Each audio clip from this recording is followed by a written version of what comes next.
അപ്പോൾ ഇന്ന് ക്ലാസ്സിൻ്റെ വിശേഷമാണ്. കാരണം അവിടെ എത്തിയതിന് ശേഷമുള്ള ബാക്കി കഥയാണ് ഇന്നത്തെ സ്റ്റോറി എന്ന് പറയുന്നത്.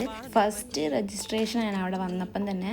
പിന്നെ അവർ എൻ്റെ അടുത്ത് പറഞ്ഞു ഇപ്പോൾ ടീ ബ്രേക്കാണ്, ഫുഡൊക്കെ എക്സ്പ്ലോർ ചെയ്തോ.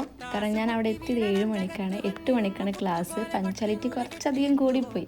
ഇതിൽ ചൈനീസ് ഫുഡൊക്കെ ഉണ്ട്, പക്ഷേ എനിക്കെന്തോ അത് കഴിക്കാൻ തോന്നിയില്ല. പിന്നെ അവിടെ ഒരു ഫോട്ടോ സെക്ഷൻ ഉണ്ടായിരുന്നു. നമുക്കൊരു ഫ്രെയിം തന്നിട്ടുണ്ട് അതിനകത്ത് വെക്കാൻ വേണ്ടിയിട്ട്. It was my first experience. ഞാനൊരു ക്ലാസ്സിന് വേണ്ടി ലൈവായിട്ടൊരു ഫോട്ടോയും ഫ്രെയിമും കിട്ടുന്നത്. ക്ലാസ്സിനെ പറ്റി പറയുകയാണെങ്കിൽ ക്ലാസ് അത്യാവശ്യം നല്ലതാണ്. എല്ലാ കാര്യങ്ങളും ഡീറ്റെയിൽ ആയിട്ട് പറഞ്ഞു തരും, എല്ലാ ഡൗട്ടും ക്ലിയർ ചെയ്ത് തന്നിട്ടുണ്ട്. This party is most excited because dinner party കിട്ടില്ലാണ്. കാരണം നല്ല റിച്ച് ആയിട്ടുള്ള ഹോട്ടലുള്ള ഫുഡ് എന്നൊക്കെ പറയുമ്പോൾ നമുക്ക് അഫോർഡ് ചെയ്യാൻ പറ്റാത്തതാണ്. അതാണ് നമുക്ക് ഫ്രീ ആയിട്ട് കിട്ടുന്നത്. അവിടെ എല്ലാ ഐറ്റം ഉണ്ട്, പക്ഷേ ഞാൻ ലൈറ്റായിട്ടാണ് എടുത്തത്.